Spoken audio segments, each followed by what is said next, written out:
खेलें। इसके बाद जो एक मेन अहम इशू है कि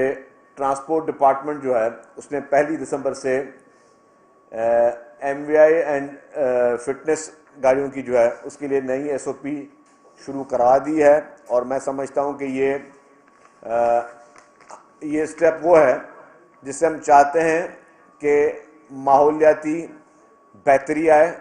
हमारे सूबे में। खुसूसी तौर पर मैं कराची की बात भी करूंगा क्योंकि यहाँ पे गाड़ियाँ ज़्यादा हैं, और माहौलियाती बेहतरी के बाद ट्रैफिक के एक्सीडेंट्स में कमी आए जिससे कीमती जानें जो हैं उनका ज़ियान ना हो सके। हर कीमती जान को बेहतर बना उसको सेव करने के लिए हुकूमत की ये जिम्मेदारी है कि हुकूमत इस तरह की पॉलिसीज़ बनाए, इस तरह की चीज़ें करे कि हम अपनी कीमती जानों का तहफ़्फ़ुज़ कर सकें, लोगों की बेहतरी के लिए कर सकें। क्योंकि उसके लिए हमने मुख्तलिफ़ किस्म की SOPs 1 दिसंबर से लागू कर दी हैं, जिसमें अब नए सर्टिफिकेट्स जो हैं मोटर व्हीकल फिटनेस सर्टिफिकेट्स मुतारिफ़ किए जा चुके हैं, जिसमें बार कोड होगा, जिससे कोई जाली किस्म का कोई सर्टिफिकेट नहीं बन सकेगा उन बार कोड के बाद। फिर इस तरह के इक़दाम हम कर रहे हैं जिसके ज़रिए जो है मोटर व्हीकल इंस्पेक्टर्स को जो है उनको हमने मज़ीद एम्पावर कर रहे हैं कि जो भी गलत तरीके से जो भी कार्रवाइयाँ होती थी वो ना हो सकें, और उसके बाद नए सर्टिफिकेट में के लिए हम उनको नई किट्स भी दे रहे हैं जिससे बेहतर तरीके से इन प्रोसेस को आगे लेके जा सके।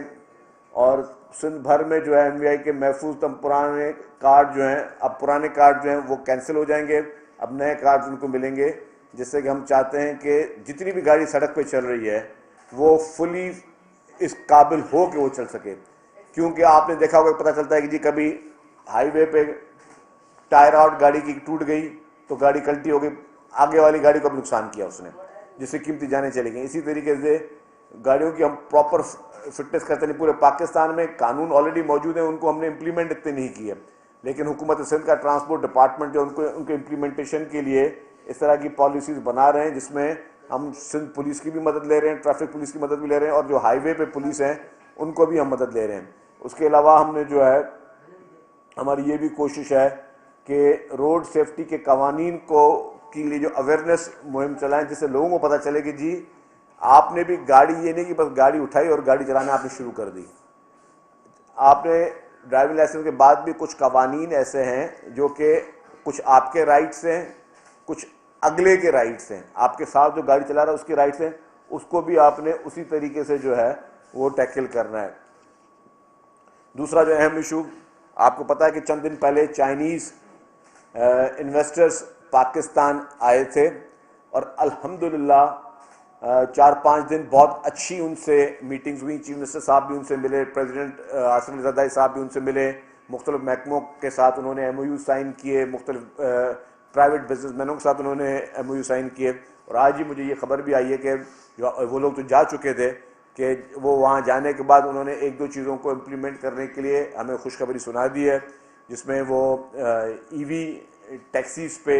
और ट्रांसपोर्ट के महकमे में मज़ीद बसें अगर हम जो लेके आना चाह रहे हैं पब्लिक प्राइवेट पार्टनरशिप में, उसमें they are very much interested. वो लोग बहुत ज़्यादा चाहते हैं कि जी यहाँ पे हो। तो उससे 2 चीज़ें होंगी, एक तो फॉरेन इन्वेस्टमेंट पाकिस्तान में आएगी, नंबर 2 यहाँ पे जॉब्स अपॉर्चुनिटीज़, जो कि हम चाहते हैं कि हमारी पहली प्रायोरिटी ये होनी चाहिए कि हम लोगों को रोज़गार किस तरह दे सकें। हम अगर लोगों को रोज़गार देंगे तो लोगों को इलीगल तरीके से यहाँ पे जिस तरह लोग कुछ इंसानी स्मगलर लोगों को भेज रहे हैं, तो ये चीज़ें नहीं होंगी। हम अपने मुल्क को अपने लोगों के लिए इतना अच्छा बनाएं जिससे जो है हम चाहते हैं कि इस मुल्क को जो है वो रोज़गार के मौके ज़्यादा मिले। तो फॉरेन इन्वेस्टर्स के बाद हमारा ज़वाया मुबादला में इजाफा होगा, हमारे पास जॉब अपॉर्चुनिटीज़ क्रिएट होंगी, और जिस ट्रांसपोर्ट सेक्टर में हम अभी इनकलाबी काम करने जा रहे हैं, जिसमें चेयरमैन पाकिस्तान पीपल्स पार्टी मोहतरम बिलावल भुट्टो ज़रदारी और प्रेसिडेंट आसिफ अली ज़रदारी साहब की खुसूसी हिदायत हैं, ये EV टैक्सीज़ पे भी उनका विजन है, और जो EV बसेज़ हम ऑलरेडी लेके आ चुके हैं और मज़ीद बसेज़ जो